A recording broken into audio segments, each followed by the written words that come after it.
Hey guys, welcome back to my channel. दोस्तों, वैसे तो आप सभी ने अनेक देवी देवताओं की विवाह की कथा सुनी होगी, किंतु क्या आपने देवी तुलसी और भगवान सालिग्राम के विवाह की कथा सुनी है? अगर नहीं तो चलिए मिलकर जानते हैं आज की हमारी इस इंफॉर्मेटिव वीडियो में। Before we start, don't forget to like, share, subscribe to the channel for more amazing videos. कथाओं के अनुसार एक बार इंद्रदेव को अपने शक्ति और पद पर अभिमान हो गया था। इसी अभिमान के कारण उन्होंने भूलवश माता पार्वती का अपमान कर दिया था। इस घटना से महादेव अत्यंत क्रोधित हो गए और देवराज इंद्र को दंड देने के लिए उन्होंने अपनी तीसरी नयन खोल दी। महादेव के तीसरे नयन से उनकी क्रोधा अग्नि उत्पन्न हुई और इंद्रदेव को समाप्त करने के लिए आगे बढ़ी, किंतु माता पार्वती ने महादेव को शांत कराया और इंद्रदेव को क्षमा करने का अनुरोध किया। महादेव ने माता का सम्मान रखते हुए इंद्रदेव को क्षमा कर दिया। महादेव ने अपनी क्रोधा अग्नि को नियंत्रण में रखने के लिए उसे समुद्र देव को अर्पित कर दिया। समुद्र देव ने महादेव की क्रोधाग्नि को स्वीकार किया। महादेव की क्रोधाग्नि ने एक नन्हे बालक का स्वरूप धारण कर लिया और समुद्र देव ने उस बालक को अपने पुत्र के रूप में स्वीकार किया। समुद्र देव ने उस बालक का नाम जलंधर रखा। समुद्र देव ने जलंधर का लालन पालन किया और उसे बड़ा किया। जलंधर ने असुर गुरु शुक्राचार्य से शिक्षा प्राप्त की और एक अत्यंत बलशाली असुर बन गया। दूसरी ओर असुर कालनेमी की पुत्री वृंदा नारायण की अनन्य भक्त थी। एक बार वृंदा ने माता पार्वती का तप किया और उनसे वरदान प्राप्त किया कि जिस भी व्यक्ति से उसका विवाह होगा वो व्यक्ति वृंदा के पतिव्रत धर्म के कारण सदैव सुरक्षित रहेगा और कोई उसे मान नहीं पाएगा।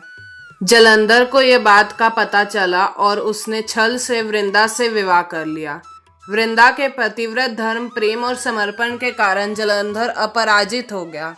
जलंधर ने देवलोक पर आक्रमण किया और देवताओं को वहां से भागने पर मजबूर कर दिया। सभी देवताओं ने नारायण से इस समस्या का समाधान करने का अनुरोध किया। एक बार जब जलंधर अपने घर से बाहर गए, तब नारायण ने जलंधर का रूप धारण किया और वृंदा के सामने गए। वृंदा को लगा कि उसके पति आए हैं और उसने नारायण को जलंधर समझकर स्पर्श कर लिया, जिससे उसका पतिव्रत धर्म भंग हो गया। दूसरी ओर वृंदा के पतिव्रत धर्म भंग हो जाने के कारण महादेव द्वारा जलंधर का अंत हो गया और जलंधर का क्रोधा अग्नि स्वरूप महादेव में पुनः समाहित हो गया।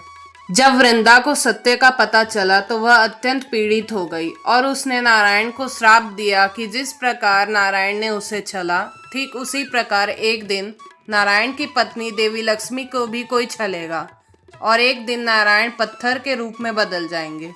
नारायण ने वृंदा के श्राप को स्वीकार किया और वृंदा से कहा कि उसके पतिव्रत धर्म भंग करने के कर्मफल के रूप में वे एक दिन वृंदा से उसके दूसरे रूप में विवाह करेंगे।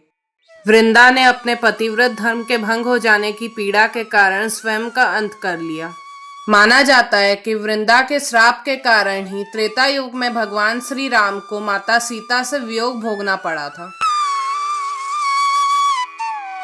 द्वापर युग में नारायण ने भगवान कृष्ण के रूप में जन्म लिया और वृंदा ने तुलसी के रूप में पुनः जन्म लिया। माना जाता है कि श्री कृष्ण के एक भक्त श्री धामा ने एक बार राधा रानी को श्री कृष्ण से दूर चले जाने का श्राप दे दिया था, जिसके कर्मफल के रूप में उसने द्वापर युग में असुर राज शंखचूर के रूप में पुनः जन्म लिया। देवी तुलसी ने शंखचूर से विवाह किया और उनके प्रेम के कारण शंखचूर द्वापर युग में अपराजित हो गया था। एक बार शंखचूर कैलाश पे आक्रमण करने हेतु गया था। उस समय श्री कृष्ण देवी तुलसी के सामने शंखचूर का रूप लेकर गए और उन्हें स्पर्श कर दिया, जिसके कारण तुलसी का प्रेम भंग हो गया और महादेव द्वारा शंखचूर का अंत हुआ। देवी तुलसी को जब सत्य का पता चला तो उन्होंने श्री कृष्ण को पत्थर बन जाने का श्राप दे दिया और श्री कृष्ण ने उस श्राप को स्वीकार कर लिया। श्री कृष्ण ने पत्थर का रूप धारण कर लिया, जिसे सालिग्राम के नाम से जाना गया। देवी तुलसी को जब नारायण के दिए वचनों का स्मरण हुआ तो उन्होंने श्री कृष्ण के सालिग्राम रूप से क्षमा मांगी और उनसे विवाह करने की विनती की। नारायण के अनुरोध पे देवी तुलसी ने एक पौधे का रूप धारण कर लिया और श्री कृष्ण के शालिग्राम रूप से विवाह किया। नारायण ने तुलसी को वरदान दिया कि उनकी पवित्रता सदैव सुरक्षित रहेगी और जिस भी घर में तुलसी होगी वहां सुख और समृद्धि बनी रहेगी। इस प्रकार श्री कृष्ण के शालिग्राम रूप और देवी तुलसी का विवाह हुआ और नारायण श्राप से मुक्त हो गए। इसी कारण हर साल कार्तिक मास की शुक्ल पक्ष की एकादशी को तुलसी विवाह आयोजित किया जाता है। ये दिन का एक खास महत्व है क्योंकि इस दिन के ठीक एक दिन पहले भगवान नारायण अपनी 4 माह की निद्रा से जागते हैं और भक्तों की विनती सुनते हैं। इसी के साथ हमारा आज का ये वीडियो एंड होता है। अगर आपको यह जानकारी अच्छी लगी हो तो कमेंट करके ज़रूर बताएं और ऐसी और वीडियोस के लिए चैनल को सब्सक्राइब कर दें। See you in the next video. Till then, like, share and subscribe to the channel. Thanks for watching.